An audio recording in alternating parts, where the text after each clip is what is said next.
जो साधकांचा निज स्वार्थ ना तरी समर्थामध्ये समर्थ योग हा. समर्थांच्या कृपेने दासबोध हा ग्रंथ काय आहे ते आपण पाहतो आहोत. 4 समास होऊन गेले. हा स्तवन दशक आहे. त्याच्यामध्ये निर्णय गोष्टींचं स्तुती केली आहे, स्तवन केलेलं आहे. सद्गुरूंचं स्तवन केलंय ते आपण पाहिलं. संत स्तवन आत्ताच आपण आटपलं. आता परमार्थ स्तवन चालू आहे. संतांना जगामध्ये दुसरं काहीही सांगायचं नाही. त्यांना एकच वस्तू आपल्याला द्यायची आहे, ती म्हणजे परमार्थ. परमार्थाविषयी समज गैरसमज आपले आहेत. ज्या विपरीत कल्पना आहेत त्या साऱ्या कल्पना दूर व्हाव्या आणि शुद्ध परमार्थ आपल्याला कळावा यासाठी संतांनी ग्रंथरचना केलेली आहे. समर्थांचा दासबोध हा ग्रंथराज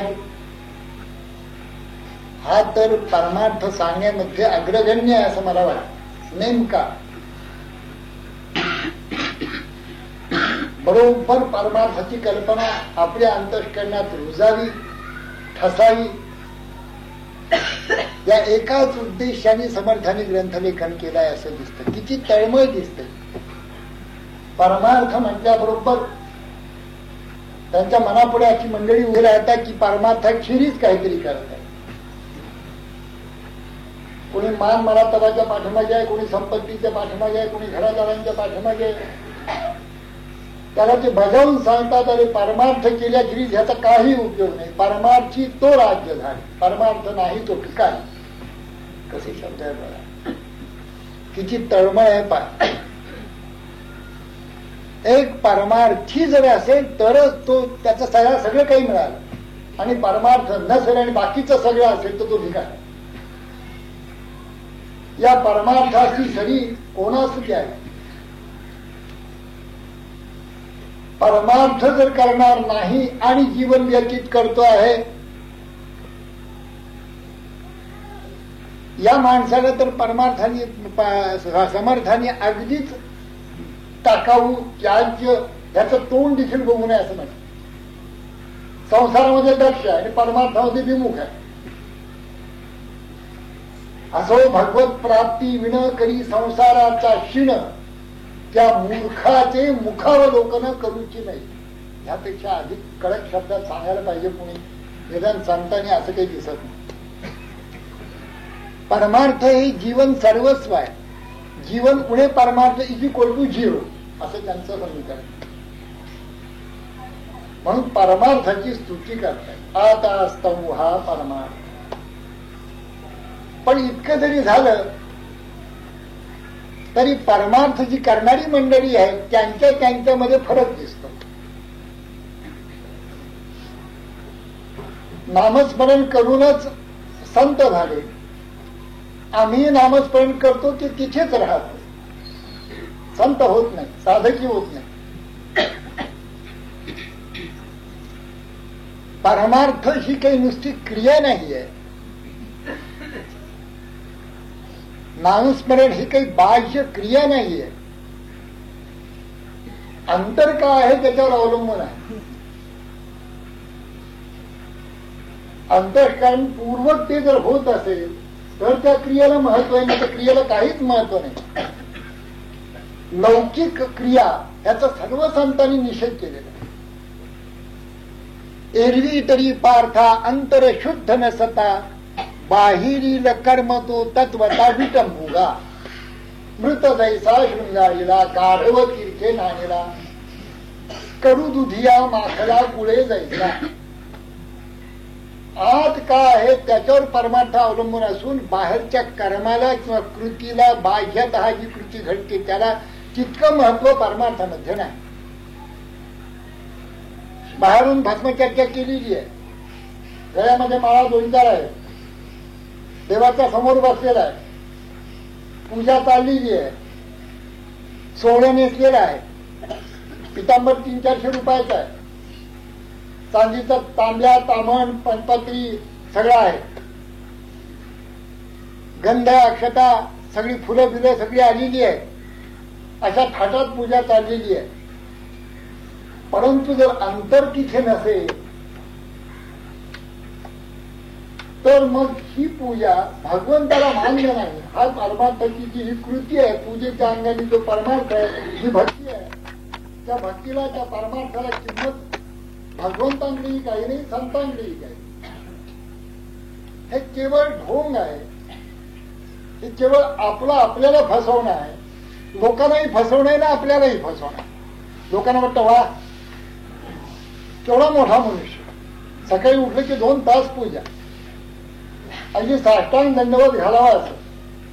परंतु तसं खरं नव्हे. अंतर तिथे पाहिजे, मन तिथे पाहिजे, अंतर रंगलेलं पाहिजे. भगवत प्रेमानी, संत प्रेमानी असं जर अंतर रंगलेलं असेल तर मग बाहेर पत्रम पुष्पम फलम तोयम जे काही मिळेल ते, जे काही पान तो भक्त माझ्याकडे असा देण्यासाठी म्हणून दाखवी, नारदांचं वर्णन आहे. तर मी ते सगळं हातातनं ओढून घेतो आणि खाऊन टाकतो. पान फूल जर दिलं तर आता मी नाकाजवळ घेऊन त्याचा वास घ्यावा की नाही. भक्तांनी फूल दिलं तर तसं मी करत नाही, मी खाऊन टाकतो. अंतर जर रंगलेलं असेल तर जे काही तुम्ही घ्याल ते मान्य आहे. अंतर जर रंगलेलं आणि तो परमार्थ होऊ शकतो. अंतर जर रंगलेलं नसेल तर जे काही कराल ते परमार्थात पडत नाही, ते पुन्हा संसारातच होतं आणि संसाराकडेच नेतं आणि संसारातच आपल्याला पाहत. म्हणून परमार्थ काय आहे हे समजून घ्यायला पाहिजे. परमार्थ ही कृती नाहीये, परमार्थ ही गती नाहीये, परमार्थ ही स्थिती आहे, मती आहे. ही काही गती नाही इथून तिथे जाण्याची.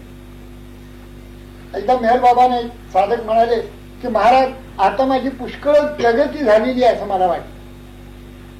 बाबा चटकन म्हणाले हो का, फारच चांगलं झालं, तर मी आपली जिथल्या तिथे. परमार्थामध्ये कुठून कुठे जायचा असा भाग नाहीये. जे आपण आहोत तिथे बसून राहायचं. आपण जातो हाच गुन्हा आहे. आपल्या जे येरझारा चालले आहेत, आपली जी पळापळ चाललेली हाच गुन्हा आहे. आपल्या ठिकाणी बसून राहणं हा परमार्थ आहे. स्वस्थ होणं हा परमार्थ. एक साधक मला म्हणाले आता मला की नाही सगळ्याचा कंटाळा, मी स्वस्थ वाटणार. मी म्हटलं फारच चांगलं, तुम्हाला तसाच कंटाळा येऊ असं सारे संत म्हणतात आणि तुम्ही कधी स्वस्थ व्हाल याची ते वाट पाहताय. पण तुम्ही स्वस्थ होणार म्हणजे काय करणार? तुमच्या चळवळी मनाच्या चालूच आहे. तुम्ही काम टाकणार, काम तेवढं चुकवणार आणि स्वस्थ होणार आणि मनाने नाना तऱ्हेचे व्याप करत राहणार. यापेक्षा काम करा बाहेर. आधी कर्मणी अकर्म मग अकर्मणी कर्म, आधी कर्मयोग मग कर्म संन्यास. लांबच्या गोष्टी आहेत. म्हणून परमार्थ म्हणजे नेमका काय हे कळायला आपल्याला गीता, ज्ञानेश्वरी, दासबोध, भागवत असेच ग्रंथ वाचायला लागतात. अद्वैत ग्रंथाचंच वाचन मनन चिंतन करायला लागतं, श्रवण करायला लागतं. तर परमार्थ म्हणजे काय तो कळतो. आणि असं जर सगळ्यांना कळला असता आणि सगळ्यांच्या अंतःकरणात दृढ झाला असता तर मग हे ग्रंथ तरी कशाला पाहिजे. हे ग्रंथ लिहिण्याचं प्रयोजनच असं आहे की परमार्थ आपल्यामध्ये रुजावा, ठसावा. काही बाही आपल्या अंतःकरणात ठसला न ठसला असं होतं. त्या साधकांच्या साठी हा सगळा समाज केलेला आहे की काही अंतःकरणामध्ये ठसतोय, पुन्हा विसरतोय, पुन्हा ठसतोय, पुन्हा विसरतोय. अशी स्थिती ज्या साधकांची असते, सर्वसाधारण अशी स्थिती असते, त्यांच्याकरता हा समाज आहे. त्यांच्याकरता समर्थ आता परमार्थाचं स्तव करतात. स्तवन करत नाही तर स्तवनाचं काय प्रयोजन आहे? समर्थ स्तवन करत नाहीत फारसं. ते म्हणजे ग्रंथाचं स्तवन कशाला करायचं? अनुभव या प्रत्यक्ष म्हणजे झालं. पण इथे ते आता स्तवू परमार्थ म्हणतात. ह्याचं कारण हेच आहे की परमार्थ रुजल्यासारखा वाटतो पण तो रुजला जात नाही. तिथून आपण चटकन खाल्लो. आपल्याला वाटतं आपण आता निरहंकारी झालो, पण मी निरहंकारी झालो याचाच अहंकार येतो. असं चमत्कारिक ते सगळं परमार्थ काय आहे तसं सुगम आहे. ते म्हटलंच आहे पुढे, अत्यंत सुगम आहे. पण दुर्गम होण्याचं कारण आपलं मन एक आहे, आपली बुद्धी एक आहे, आपला देह एक आहे. ही सगळी जी मंडळी आहे ती आपल्या ताब्यात नाहीये. ती आपल्या ताब्यात असती तर गोष्ट मिळाली होती. आपण त्यांच्या ताब्यात गेल्यासारखे झालेलो आहोत. राजा नोकराच्या ताब्यात गेल्यासारखं झालं. त्यामुळे परमार्थ नुसता कळून भागत नाहीये, तो स्थिर व्हायला लागतो. बुद्धी अत्यंत निश्चल व्हायला लागते की परमेश्वराखेरीज आणखी काहीही इथे नाही. तोच एक भरून राहिलेला आहे. तिथेच आपल्याला जायचं आहे. त्याच रिअलायझेशन व्हायचं आहे. मी कोण हे पाहिलं पाहिजे. मी कोण हे पाहिल्यानंतर सर्व विश्व आपोआपच ब्रह्मरूप परमात्मा स्वरूप होतं. अशा प्रकारची मती अत्यंत स्थिर व्हायला लागते. अशी बुद्धी स्थिर होणे ज्याच व्यवसायात्मिका बुद्धी असं म्हटलं. एकच असते, ही अत्यंत स्थिर असते. मी वाचून काही आणि लाणीच नाही ते एकची बुद्धी पाही अर्जुना जगी येरते दुर्मती जे बहुधा असे विकरती जेथ निरंतर रमती अविवेकीये. म्हणून अत्यंत स्थिर बुद्धी, अत्यंत शांत सुप्रसन्न निश्चल मन. एकदा मनाने ठरवलं की ज्ञानेश्वरी वाचायची. रोज 10 ओळी वाचायची. मन कधीही विचलित होत नाही. रोज सकाळी उठला की बसला 10 ओळी वाचायची. हे निर्मळ मन, शुद्ध मन, अविचल मन. बुद्धीने निश्चय केला की मन काही तक्रार न करता त्या बुद्धीचा ऐकतं. अशी मन आणि बुद्धी हातात हात घालून ज्याची चालली आहे त्याला परमार्थ होत.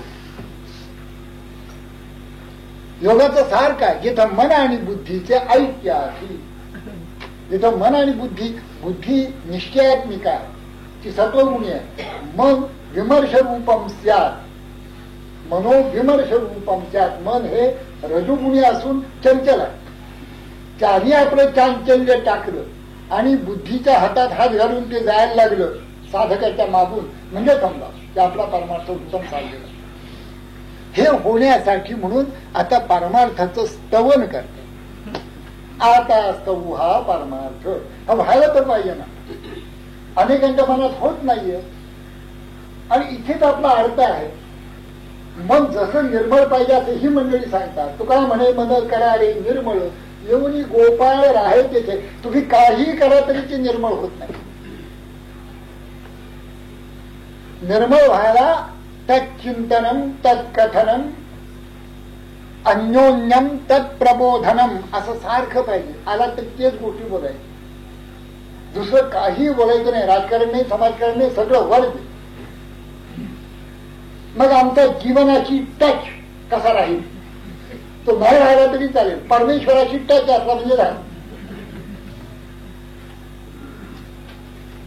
जे जीवन आम्हाला सुखदुःखाच्या गटांगळ्या खायला लावत आहे, आजपर्यंत 50-60 वर्षाच्या अनुभवाने आपल्याला निश्चित कळतं की ज्या जीवनाशी संबंध आला की संघर्ष वाटतोय. कारण आपलं जीवन म्हणजे प्रकृतीगत विचार. आपलं जीवन म्हणजे दुसरं काय?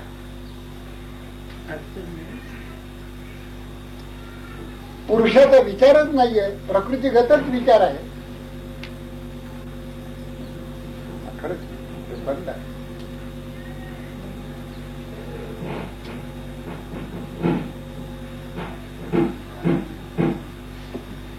प्रकृतीगत विचार येतो आता. आतापर्यंत ऐकू आलं का नाही? आलं का? बरोबर. जे आपण पाहतो जीवनाची आपली पाहण्याची जी दृष्टी आहे तीच म्हणजे प्रकृतीकडे पाहण्याची आहे. असंग जे आपण त्याच्याकडे दृष्टी उफराटी करून पाहण्याची आपली सवयच नाहीये. आपली गेलेली आहे सवय ही. कधीच गेली. आपण नेहमी बाहेर बघतो. असं कुठे काय चाललंय? हे आत चाललंय. बाहेर काय? जे आत आहे तेच बाहेर आहे. त्यातच प्रतिबिंब आहे, त्यातच इमेज आहे. दुसरं काही नाही बाहेर. आपलं मन जसं असेल, निर्मळ असलं, प्रसन्न असलं, सगळं विश्व हसताना प्रसन्नता दिसते. तेच आपलं मन जर अप्रसन्न असेल, सकाळी उठल्यावर आपण मुलांच्यावर रागवतो, यजमानांच्यावर रागवतो, ह्याच्यावर रागवतो, बायकोवर रागवतो. इतकंच नाही तर ताट वाट्या सगळ्यांच्यावर आपला राग निघतो. मन अप्रसन्न असणं, प्रसन्न असणं याच्यावर सगळं बाहेरचा आनंद अवलंबून आहे आपला. म्हणून आत जाणं, आत जाण्याची त्या मनाला सवय नसल्यामुळे आता स्तवन करतात की परमार्थ हेच तुझं सार आहे, जीवन सार, जीवन सर्वस्व, असं पुन्हा पुन्हा ठासून ही सगळी मंडळी आपल्याला सांगत असतात. सद्गुरूंचं स्तवन कशासाठी करतात? सद्गुरूंचं स्तवन करण्याचं कारण हे की अरे सद्गुरू हेच आता तुझे तारू आहेत, आणखी कोणीही नाही, तुला कोणीही सांगणार नाही. मोक्ष श्रिया अलंकृत ऐसे संत श्रीमंत जीव दरिद्री असंख्यात निपती केले. चक्रवर्ती राजे जरी झाले तरी कुणी सायुज्य मुक्ती देणार नाही, ती संतांच्या सान्निध्यात मिळत असते. म्हणून संतांना तू शरण जा, संतांच्या तिथे राहा. तुकोबांसारखी मंडळी जी म्हणतात, तुका म्हणे तेथे पायी पाय पोस होऊन या वास, तिथे पायाचा पायपोस होऊन मी तिथे वास करीन. ह्याचं कारण काय? दुसरं काय आहे? शरीराजी समस्त मानताची तृणवत जीवे संतांचे होत वाहन धरू. हे काय कशा करता करतात? तर तिथे त्याचं कल्याण आहे जीवाचं, हे पुन्हा पुन्हा त्याला कळावं. सद्गुरु स्तवन कर म्हणून पुन्हा पुन्हा सद्गुरूंचं स्तवन साऱ्या संतांनी केले. तसाच हा परमार्थ पुन्हा पुन्हा विसरला जातो. संसारात इथून बाहेर पडले रे पडले असं म्हणतात. गंधर्वाचं नाटक जेव्हा असेल तेव्हा ते गाणं त्यांचं दुसऱ्या दिवशी नाटक बघेपर्यंत गुणगुणत राहायचं. कशी याच्या रूपदा हे गाणं अगदी ते असं मनात राहायचं नारायणरावांचं.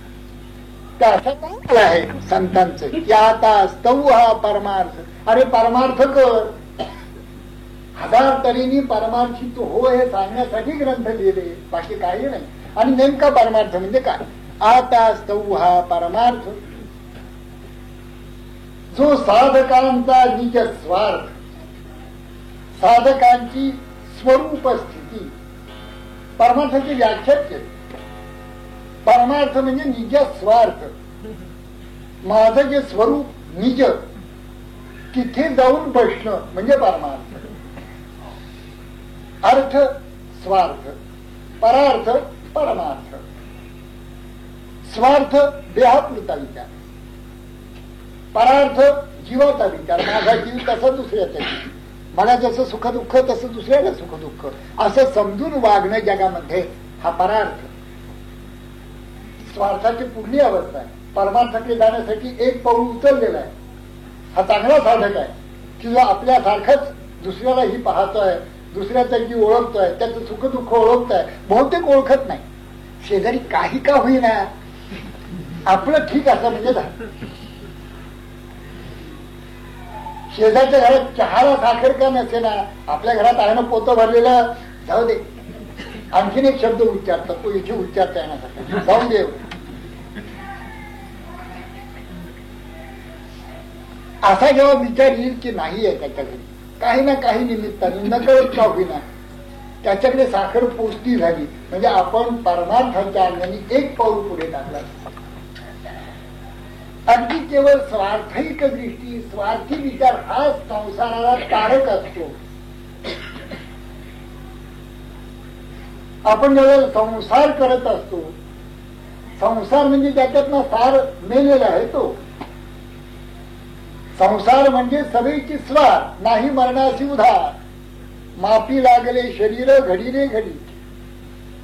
जेव्हा संसार करत असतो त्यावेळेला संसारामध्ये जर विचारांचा केंद्रबिंदू जर आपण पाहिला तर तो असतो स्वार्थ.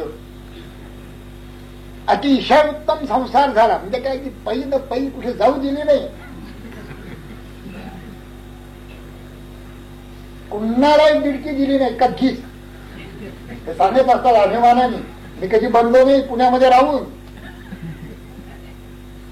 पुण्यासारख्या ठिकाणी राहून मी कधी फसलो नाही. किती सगळी या संसारामध्ये जेव्हा परार्थ येतो, हरकत नाही संसार जरा बेतानी झाला तरी माझ्या पोटापुरता आहे ना, सरप्लस जे असेल, पुष्कळ लोक आहेत असेल, सरप्लस द्यायचं आहे, माझ्या पुरता ते द्यायचंच नाहीये, सगळं द्यायचं नाही, पुन्हा सरप्लस सगळं तर सगळं द्यायचं नाहीये. अडलाय काय सांगावं, अशा गोष्टी घडतात. 31 तारखेला एखाद्याचं कोणीतरी जात, 31 तारीख महिन्याची 31 तारीख, आणि त्याचा खरोखरीच पैसे नाही. 8 रुपये किलो साखर आणि 12 रुपये किलो तेल घेऊन काय महिन्याचं 500, 700, 800 रुपये पगार असते 4 माणसं असतील, त्याच्या महिन्याला 31 तारखेला 30 तारखेला एक दिडकी नाही. काय तुम्हाला जितकं जमेल तितकं द्या. बायको गेलेली आहे, पोचवायला पैसे नाही, अशी स्थिती आहे. आपल्याजवळ सरप्लस आहे, 50-500 रुपये सरप्लस आहे, त्यावेळेला ते देणं हा परात. त्यावेळेला असं नाही, अहो काय करावं, हो आत्ताच एक ग्रस्त घेऊन घे. आता काय सारखीच लोक मारतात का काय एक ग्रस्त घेऊन, आणि तुमच्याकडेच येतात काय मागायला. आपल्याजवळ आहे भरपूर परमेश्वराने दिलेलं, आपण दुसऱ्यासाठी काहीतरी करावं अशी इच्छा बाळगणं आणि त्याप्रमाणे करत राहणं. नुसत्या इच्छेने काही होत नाही. Good intention pave the path to hell. नुसती चांगली इच्छा असणं एवढ्याने काम भागत नाही. समर्थाने त्याची खरपूस हजेरी घेतली. नुसत्या इच्छेने काही होत नाहीये.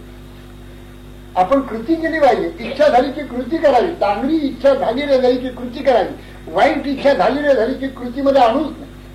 मनाला सांगायच्यात करणारच नाही, हे मला तू शिकवू नकोस असं म्हणायला पाहिजे.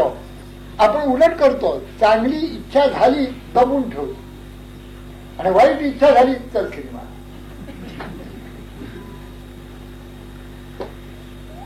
निज स्वार्थ स्वरूप स्थिती. परमार्थ म्हणजे काय? परमार्थ हा साधकांची स्वरूप स्थिती.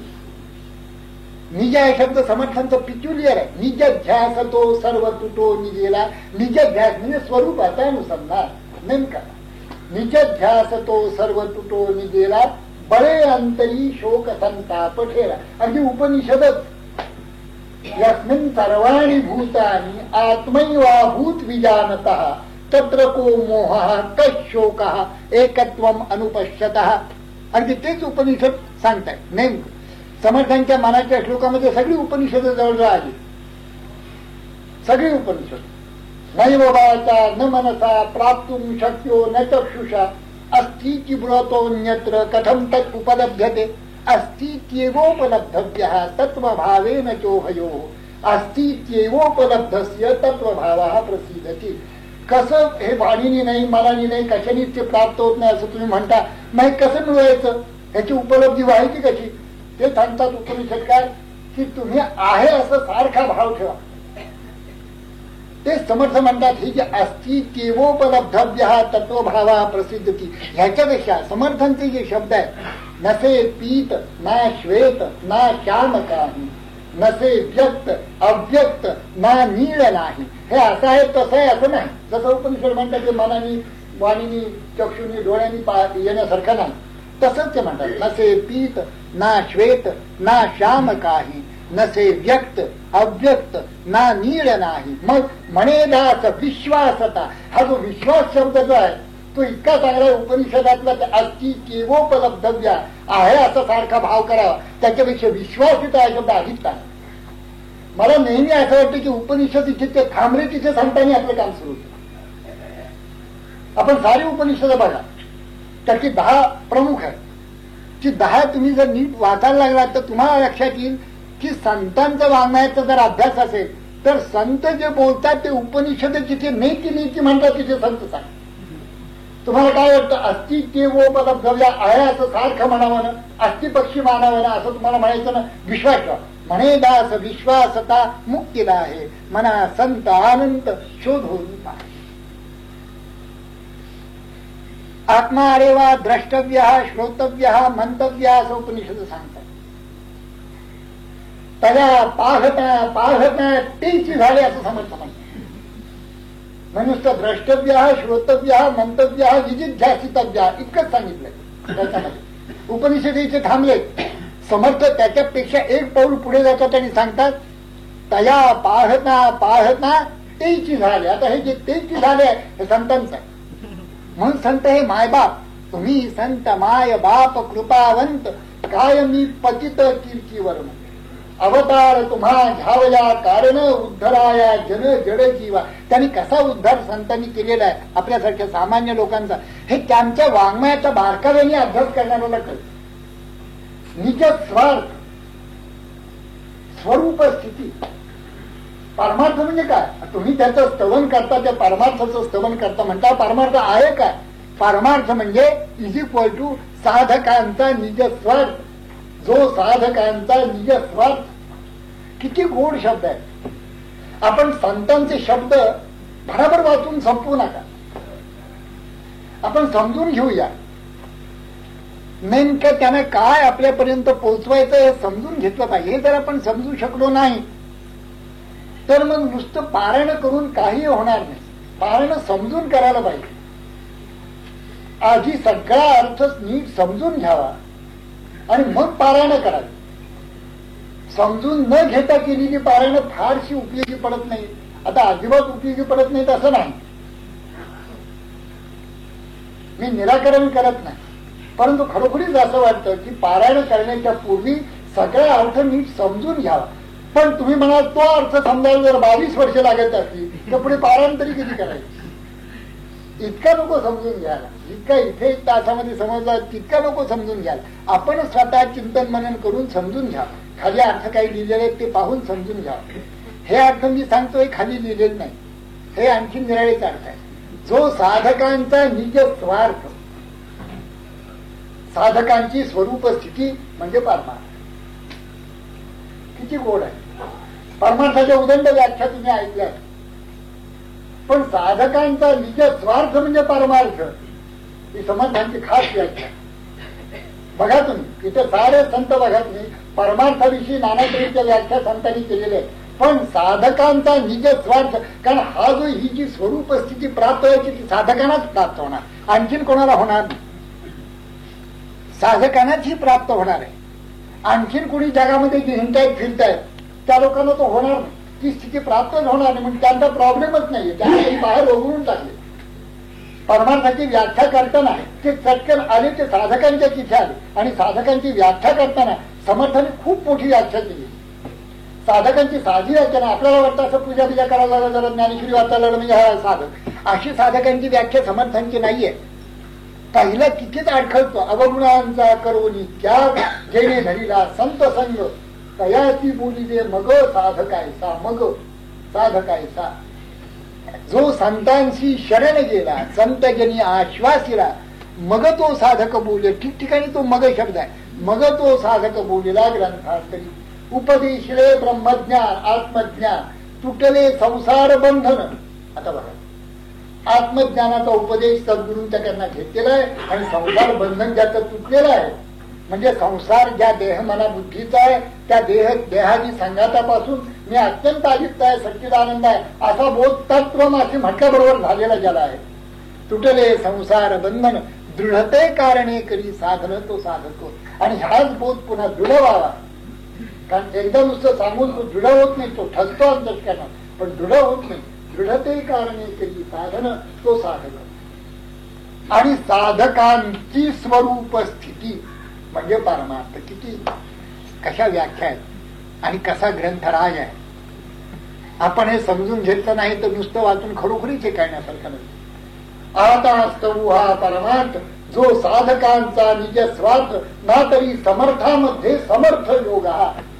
आता पुष्कळ योग आहे आपल्या आयुष्यामध्ये. नाना तऱ्हेचे योग आहे. यंदा योग आला आणि मुलीचं लग्न जमलं. योगायोगाने आम्हाला समजत काय होते आमचे चुकी होते आफ्रिकेमध्ये. त्यांना काही मूळ बाळ नव्हतं. बायको आधीच गेलेली होती. बरं झालं कारण इकडे खूप प्रॉपर्टी आहे पण घरी कोणी नाही तूच आहे. हे दरिद्री पुण्याच्या गल्लीमध्ये कुठल्या तरी खात होते गेले. त्याचं तिकीट पण आलं होतं विमानात. गेल्यानंतर पण 5-25 लाख रुपयाची प्रॉपर्टी योगा. नाना तऱ्हेचे योग आपल्या आयुष्यामध्ये येतात. कोणाला विद्येचा योग, कोणाला धनाचा योग, कोणाला नाना तऱ्हेचे योग. हा योग म्हणजे योग मार्गातला योग नव्हे. समर्थ योग. समर्थामध्ये समर्थ योग हा. नाना तऱ्हेचे योग आपल्या आयुष्यामध्ये येतात ज्याने आपल्याला सुख होत. योग हा शब्द नेहमी सुखदर्शी आहे. उत्तम योग प्राप्त झाला बा. आज काय योगायोग आला, तुमचं दर्शन झालं, अति आनंद झाला. हा नाना तऱ्हेचे योग आहे. पण ह्या सगळ्या योगाने योगच म्हणतात, समर्थ योग म्हणत नाही. समर्थ योग म्हणजे परमार्थाचा योग आपल्याला होणार समर्थ योग. कुणीतरी सद्गुरू भेटणार समर्थ योग, कोणीतरी संत भेटणार आणि त्यांनी सांगितलं अरे तो असा असा दासबोध वाचत दासाची ज्ञानेश्वरी आज माझ्या आयुष्यात फार मोठा योग आहे, समर्थ योग. एखाद्या सद्गुरूंनी तुम्हाला सांगितलं की आता तू नाम द्यायला लाग लोकांना, हा फार मोठा योग, समर्थ योग. पण समर्थांचं म्हणणं असं आहे की निज स्वार्थ साधणं हा समर्थामधला समर्थ योग.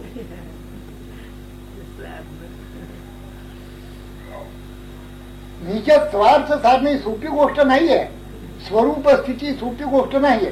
सातची बोलाचे नवे शास्त्र, संसार जिणतियाचे शस्त्र, आत्मा अवतरवीये मंत्र अक्षरी ये. ज्ञानोबानाची भगवद्गीता वाटली की प्रत्येक शब्दामध्ये आत्म्याचा आविर्भाव होतोय. आम्ही भगवद्गीता हजारो वेळा वाचतो, आम्हाला येतो होता आत्म्याचा आविर्भाव. समर्थाने चटकन लक्षात आलं की निज स्वार्थ स्वरूप स्थिती हा समर्थामधला समर्थ. योगा माझी योग धुरेचा. हा आपल्या लक्षात यावं की साधे योग आपल्या आयुष्यात येतात, समर्थ योग येतच नाही, क्वचित येत. पण परमार्थ जोडणं आणि परमार्थ म्हणून निज स्वार्थ जोडणं, स्वरूप स्थिती प्राप्त होणं, समर्थामधला समर्थ योग. पाहत सगळी उडी आता असतो हा परमार्थ, जो साधकांचा निज स्वार्थ ना तरी समर्थामध्ये समर्थ योग. हा त्याच्या ज्ञानाचे मंत्र यंत्र तंत्र हेही जोडले जातात. कुणीतरी एखादा मंत्र सांगतो तरी विंचवाचं विष होतं, म्हणजे कधी कोणाला विंचू चावला तर बरा. पुण्यासारख्या ठिकाणी जर चावलाच नाही तर हे खिन्न होऊन बसतात की माझ्याजवळ मंत्र सामर्थ्य असून कुणी विंचू चावलेलं येत नाही, मला 5-50 रुपये देतो.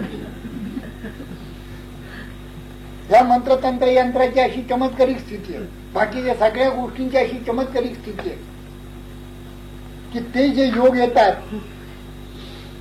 पूर्वीची गोष्ट आहे, फार पूर्वी, 100 वर्षापूर्वी, जेव्हा ओंकारेश्वरावर प्रायव्हेट बिझनेस असते, प्रायव्हेट म्हणजे लाकडं बिकडं पुरवणं, गोवड्या पुरवणं, हे कुणीतरी व्यक्तिगत असते. आता ते कॉर्पोरेशन तर्फे चालतं ना, काहीतरी चालतं मला माहिती नाही, तर ते व्यक्तिगत असते. कोणीतरी व्यक्ती तिथे, जसं इथे ठिकाणी दुकान तसंच तिथे एक दुकान घालून बसलेलं आहे. 2-3 महिन्यात तुझे पैसे पण, म्हणजे आमचा हा योग दुसरे मरण्यावर अवलंबून आहे. या योगात काही अर्थ नाही, काय धंदा चाललेला आहे. बर्नार्ड शॉकडे एका गृहस्थांनी ओळख करून दिली, तरी मोठे डॉक्टर आले होते, त्यांची ओळख करून दिली. ते म्हणाले शाहसाहेब हे फार मोठे डॉक्टर आहे, त्यांची महिन्याची 20,000 रुपयाची प्रॅक्टिस आहे. त्यांनी त्याकडे बघितलं एकदा, कुठे आपला दवाखाना आहे, कुठे आपलं हे आहे, सगळं तर आमच्या ठिकाणी तुमच्या ठिकाणी. 20,000 रुपये तुम्ही दरमहा मिळवता, म्हणजे तिथले पेशंट्स आहेत तसेच आहेत अजून. तुमची प्रॅक्टिस जोरदार चालते, ह्याचा अर्थ पेशंट तसेच आहेत अजून, रोग काय हटत नाहीये, पेशंट काही दुरुस्त होत नाही, तुमची प्रॅक्टिस जोरात आहे, ह्याचा अर्थ काय होतो. डॉक्टरांची प्रॅक्टिस जोरात चालणं याचा अर्थ पेशंट तसेच ऐकणं असले आहे, हा काही योग नाही. माफ करा, सगळे डॉक्टर लोक इथे बसले समोर, माझ्या समोरच 10 बसले. पण डॉक्टर जर उत्तम असेल तर त्याच्या असमंतामध्ये दुसरी आलं तर तो रोग असतो, त्याच्या असमंतात रोग असतो का म्हणा, असं बर्नार्ड शॉचं म्हणणं, माझं काहीच म्हणणं. हा योग आहे, पण योगाला, ह्या योगाला काही महत्व आहे का सांगा. पण आयुष्यात अशाच तऱ्हेचे योग असतात. पैसा मिळणं योग, लॉटरी जर लागली तर काय योगायोग, त्याला योगायोगाने म्हणजे 3 समर्थ एकत्र आहे. जो साधकांचा निज स्वार्थ ना तरी समर्थामध्ये समर्थ योग. हा बर ठीक आहे, पण हे सगळं अत्यंत अवघड असणार. ही स्वरूप स्थिती, तो योग, तो समर्थ योग, तो समर्थांचा समर्थ योग, हे काहीतरी भयंकर दिसतं, आपल्याला नकोच ते. हा व्यापच नको, परमार्थाचा व्याप नको, त्याच्यापेक्षा संसार बरा. पुष्कळ लोक सांगतात असं, काय ते गौड बंगाल ज्ञानेश्वरीची संस्कृत मध्ये आहे ना तुमच्या, असं एकाग्र असल्याने मलाच विचार. मी म्हटलं आता नशीब, ज्ञानदेवांचा जन्म सगळा फुकट गेला असं म्हणायला हरकत नाही तुमच्या पुरता, कारण त्यांनी ती तीर संस्कृताची गहन तीर तोडून त्याला मराठीचा शब्द सोपान बांधून आबाल वृद्धांना या ज्ञानेश्वरी ज्ञानगंगेमध्ये भगवद्गीतेचा स्नान करण्याची सुसंधी प्राप्त करून दिली. हे तुझ्या गावीच नाहीये आणि तरी तू पुण्यात आहे, सदाशिव पेठेत आहे, सुशिक्षित आहे, इतकं सगळं असंख्य तुझ्या गावी नाहीये. त्यांचं नशीब नाही. हे अत्यंत काहीतरी अवघड असेल, गौड बंगाल असेल असं कोणाला वाटू नये, असं नाहीच आहे. सोप्यात सोपं काय जर असेल तर परमार्थ, अवघडात अवघड काय असेल तर संसार. तो अवघड संसार आपण याची सुखाने करत असतो. म्हणजे दादच नसते आपल्याला खरोखरी. सारा संसार ज्या देहाला लागलेला आहे तो देह काळाच्या तोंडात आहे. जितकी वर्ष गेलेली आहेत तितकं काळाच्या तोंडामध्ये गेलेलं आहे. पायापासून सुरुवात केलेली आहे. काही गुडघ्यापर्यंत गेलेत, काही कमरेपर्यंत गेलेत, काही आकंठ गेलेले आहेत. आता फक्त नाकानी श्वासोच्छ्वास राहिलेला आहे. असा हा संसार करताना कधी कंटाळा नाही, त्रास नाही, वीट नाही. किती दक्षता ती आहे की तांदूळ भरून ठेवले का, निवडले काय, सुनबाईना इतका द्या. म्हणजे तो गरजूर सापानी गिळत आहे, थोडं तोंड बाहेर राहिलाय की तो मासिया वेटाळी जिव्हा तेवढ्याच माशी दिसते. त्याचं खाद्य अर्धा पाऊन गेलेलं आहे, फक्त तोंड राहिलंय. त्याच्यामध्ये मासिया वेटाळी जिव्हा तैसे प्राणी कवने लोभा वाढवीची तृष्णा. संतांना असं वाटतं. आणि अशी तृष्णा वाढल्यामुळे असा संसारी मन आपलं झाल्यामुळे संसार करावा, पण आपल्या मनात संसार नसावा. आपण जरी संसारी असतो तरी मनात संसार, मनात परमार्थच पाहिजे. हा धुळेचा योग आहे, हा समर्थांचा योग आहे, हा निज स्वार्थ आहे, ही परमस्थिती आहे, ही आनंद स्थिती आहे, स्वरूप स्थिती आहे, हे सर्वस्व आहे, जीवनाचं सार आहे. असं सर्व संत एकमुखाने सांगत असताना आपल्या बुद्धीने आपण काहीतरी ठरवणं.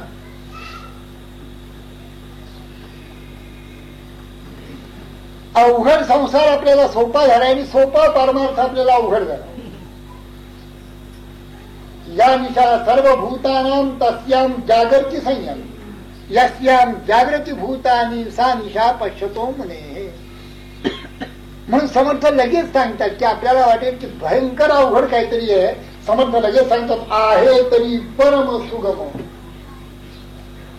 परिजनाशी जाहला दुर्गम का जया ते चुकले वर्म सत्समागमाकडे. हा परम सुगम कसा आहे आणि जनाला दुर्गम का झाला, सत्समागमाचं वर्म काय आणि ते चुकलं कसं, आता पुढल्या सोमवारी सांगतो. सार्थक झाला, सार्थकाचा विजय झाला.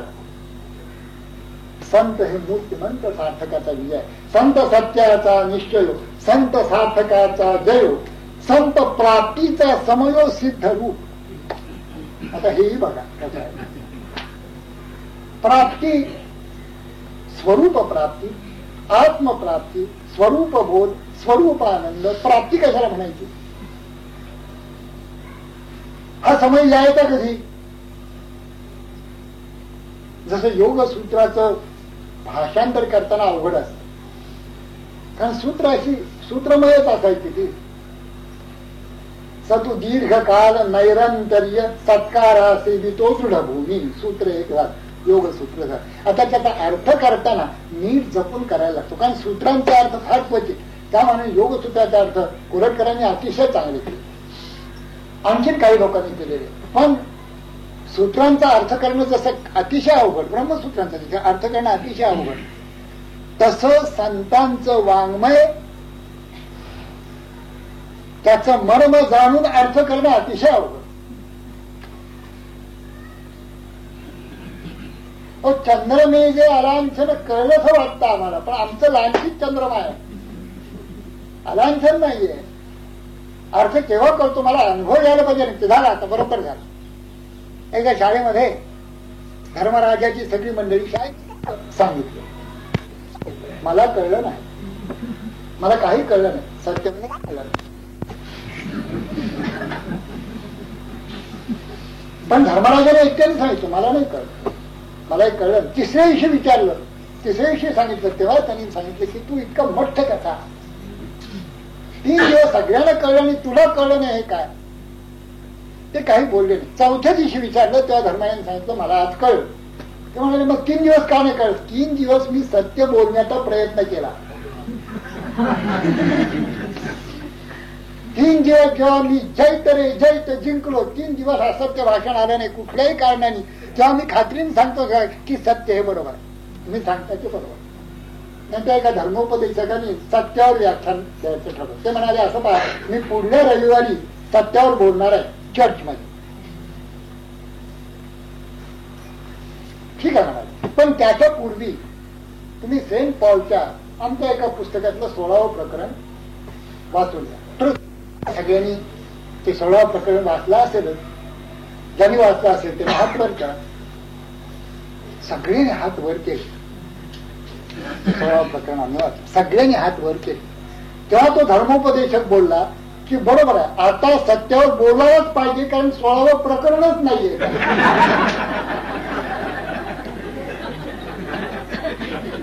आता बघा काय प्रकरण आहे.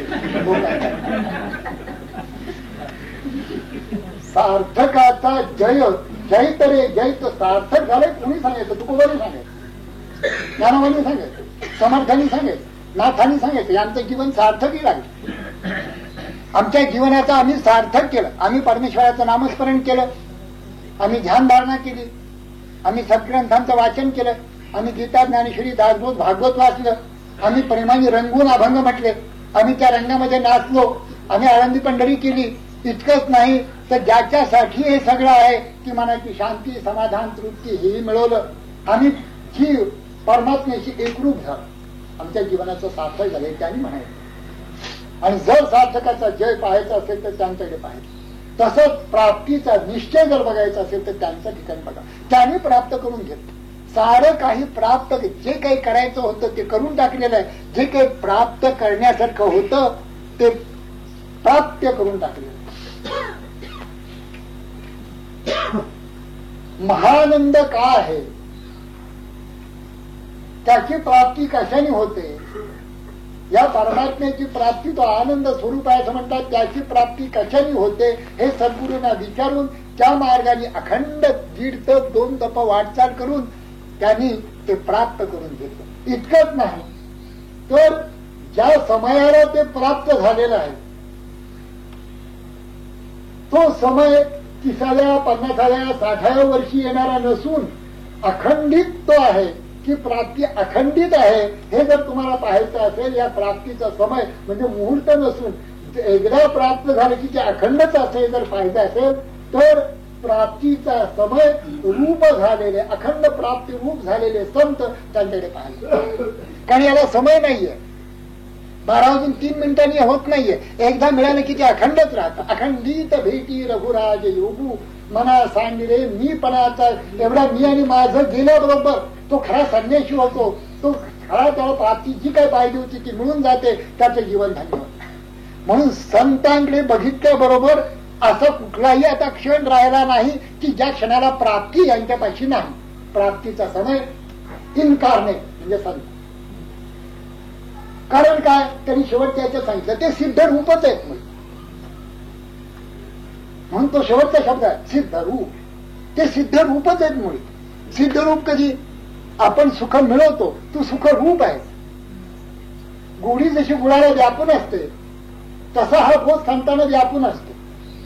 असं नाही की ते बोध प्राप्त करून घेतला आता तो जाईल का काय म्हणून आता त्याच्यावर काहीतरी जपून ठेवलं पाहिजे असं काही नसतं. त्यांच्यावर दडपण काही नाही, भार काही नाही. ते मुळातच त्या परमार्थ बोध रूप होता. तुला सुख पाहिजे ना, मग तू पंढरीला जा असं तू म्हणतात. आणि पुढे काय म्हणतात, मग तू अवघाची सुख रूप होसी जन्म जन्मींचे दुःख विसरते. आपण अभंग आम्ही म्हणतो. पण सुखरूप होणं याचा अर्थ सुख प्राप्त करता करता करता मीच सुखी होणं, सुखरूप होणं, मीच ते सुख. आणि आपल्याकडे पाहून लोकांना आनंद होणं, समाधान वाटणं, तृप्त होणं, लोक नाचायला लागणं. जसं ज्ञानोबांना बघितलं की लोक नाचायला लागतात कान भरून, लोक साष्टांग दंडवत घालतात. ज्ञानोबा सांगत नाही ते, पण ते सुखरूप बघितल्याबरोबर आपल्याला आनंदाचं भरता येतं. असं सुखरूप होणं, तसं हे सगळे प्राप्तीचा समय आहे. अखंड प्राप्ती, कुठला मिनिट नाही, कुठला तास नाहीये, बुधवारी प्राप्ती, आठवड्यात ना एकदा, सोमवारी संध्याकाळी 5:30 ते 6:30 प्राप्ती, असा समय नाहीये, अखंडच प्राप्ती. प्राप्तीचा समय, संत हे प्राप्तीचा समय, कारण ते सिद्ध रूप आहे. पाबर हे सगळे संत सत्याचा निश्चय, संत सार्थकाचा जयो, संत प्राप्तीचा समयो, सिद्ध रूप.